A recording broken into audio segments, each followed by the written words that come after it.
What is going on, YouTube? Thank you for stopping in for another video today. Now, today's content is going to cover the 4th gen Ram.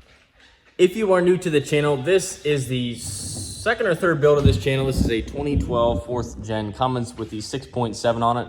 And today we're going to do a little something on here that I recommend everyone to do, especially around what I'm at, which is about 100,000 miles. It doesn't matter if you have a 4th gen, a 3rd gen, a 2nd gen, a 1st gen, it doesn't matter. It's actually fairly simple. It is completely free to do as long as you have the tools to do it. Just takes a little bit of time. Depending what stage your truck is at in terms of modifications, it could be a little bit harder, it could be a little bit easier, but I'll show you for exactly what the stage that I'm at. And actually, since we literally have the internals of what would be on that top end laying on this table, let's go ahead and just look at this real quick. So these are the rocker assemblies right here. And what we're going to be adjusting is this little set screw back here, because that determines how much this thing moves like that. Same thing on all these. You'll see the push rods ride right here, and then the rocker bridges actually sit right on top of that. So if you can't see it in the engine, here's a good demonstration of it. And basically what we're going to be doing is putting a little feeler gauge in here to get the right amount of backlash, or a little bit of play right here. And the reason this is important is because you get too much and things are rattling around. And I actually have one that I know for a fact must be off, because you can hear it when you go down the road. It's like, and it kind of gets louder as you drive along. So I know definitely one of these is out of spec, but it's good to go through and do them all. And now if you run these too tight, then you start making too much heat, and it's not good either. So you want to make sure everything's within spec. And as we go along here, like I said, I'll explain it, but that's what we're doing today. Free mods, good for the truck, good for the maintenance, good for the longevity. Let's get to work.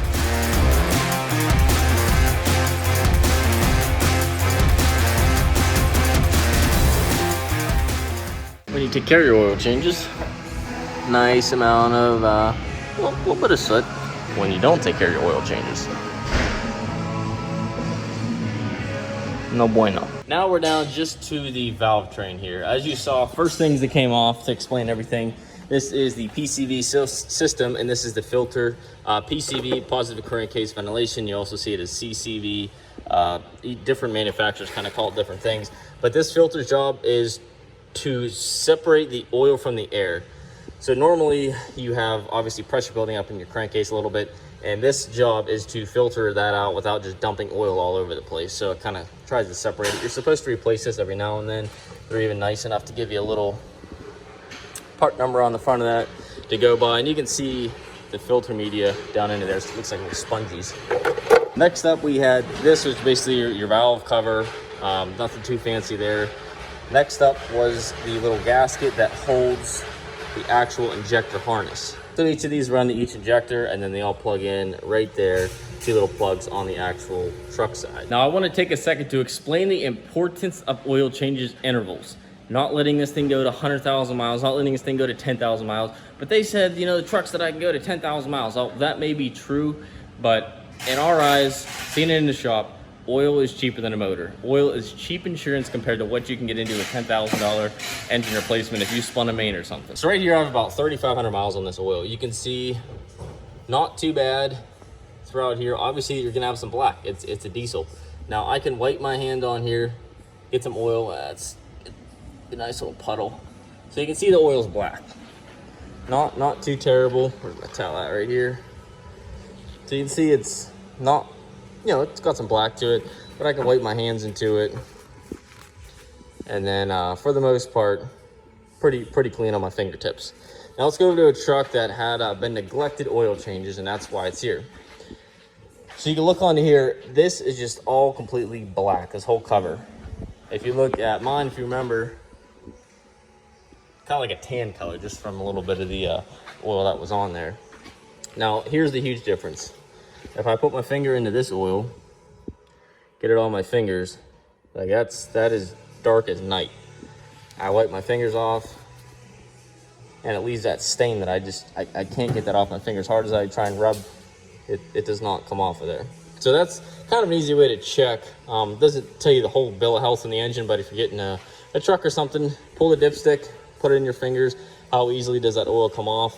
Does it look like that in the towel, or does it look like that in the towel? Because what happens over time with this kind of stuff is that oil slowly starts to eat away at things. It doesn't get in the lubrication it should. It doesn't get into all the little areas it should. You end up with little metal shavings. Everything doesn't like to induce metal shavings. So let's take this piece right here, and you can see, if you look at it, see all those wear marks in there? You can see how it looks like it's been chewed at. That's probably because a little piece of those metal shavings got in there, and then it just ate away at that, because these things are just running back and forth like little, it's just rotating, and you're going like that. So that's most likely what happened. You could even see, if you look down the side of this, how it looks like it has like a little bit of dirt on it.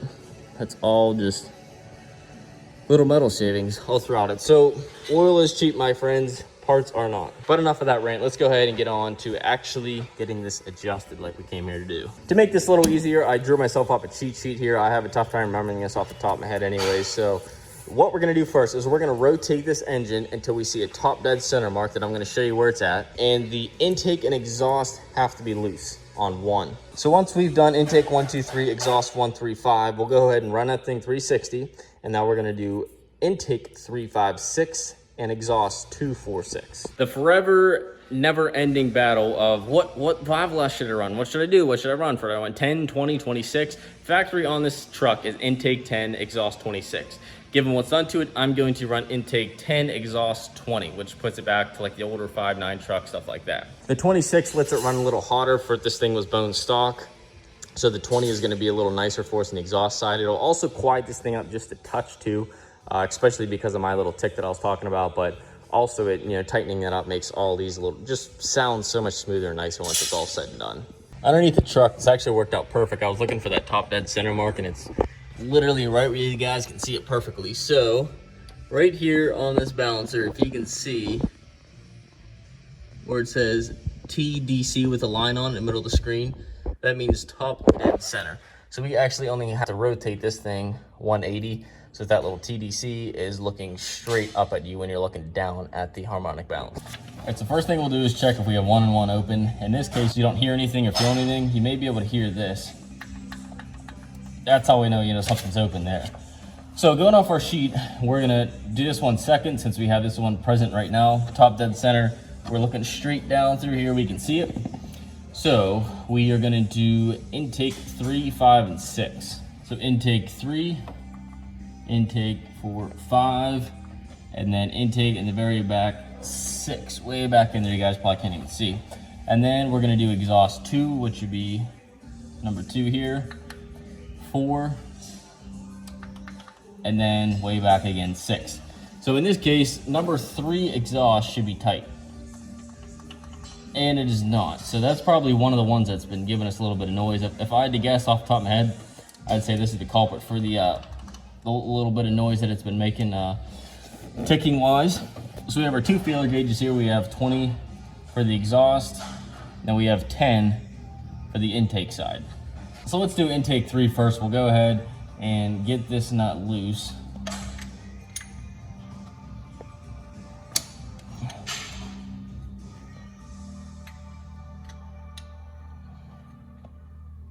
Now we have that loose, we can run this adjuster. And I just grabbed the T-handle to make this a little bit easier instead of having to try and use a socket around there.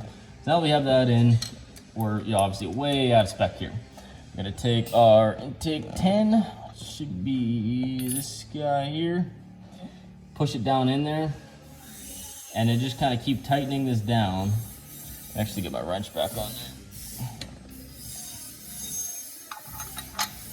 We're gonna keep tightening this down until we feel just a little bit of drag. I'm actually too tight on this. So we're gonna keep going. Right, if I go to right here, I can't even move this thing at all. So I'll back it off just a little bit so I feel that pull, that little bit of drag to it, which is about right, that's too tight, so right about there. Now if that's good, I'll hold this in place so this set screw does not move.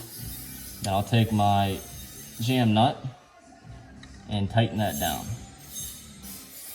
Once that's done, to make sure, I'm gonna take my 10 again, fit it right back in there and make sure, and that's pretty much right where we want it. A little bit of drag to it. So I'm just gonna repeat that process over and over again. That is basically it for every single one of these. It's just a matter of running the set screw, using your wrench here to make sure you set the set screw where you want it to be, and making sure the set screw doesn't lock on you as you're tightening your jam nut. As you tighten this nut, it's gonna wanna try and rotate this set screw and make your lash a little bit tighter there. And you wanna make sure you counteract that by holding this nice and still. So that's literally it. That's all we're gonna do through here. I'll put you guys in a time lapse so I don't bore you too much.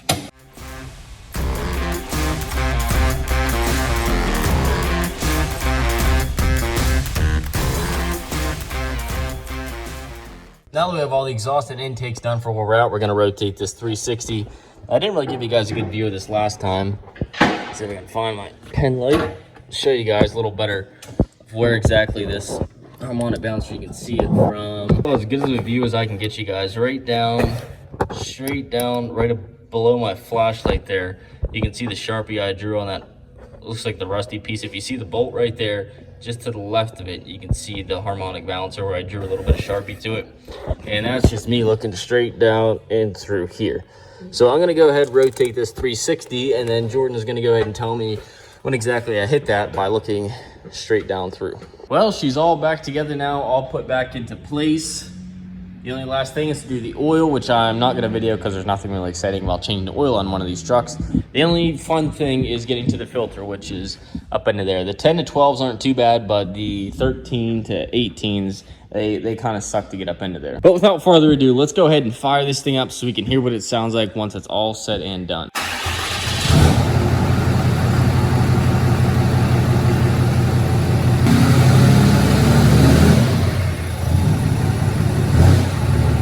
Well guys, as you heard, that thing sounds so much better. I wish I got a video of it before so you could kind of hear what it sounds like before it was all like chattery, and you could tell one of them was just like hitting off, and it just was not good at all. And that's what really led me to even do it. I was gonna put it off till I did head studs at some point, but I just figured it's time to get it done. My MPG wasn't great, so I have a suspicion that was part of it, but we'll find out. As always guys, thanks a ton for watching the video. If you did enjoy the content, if this was helpful, all I ask is you give it a thumbs up. Simple, free thing to do. Also, if you want to subscribe for future updates on this build as well, that would be great.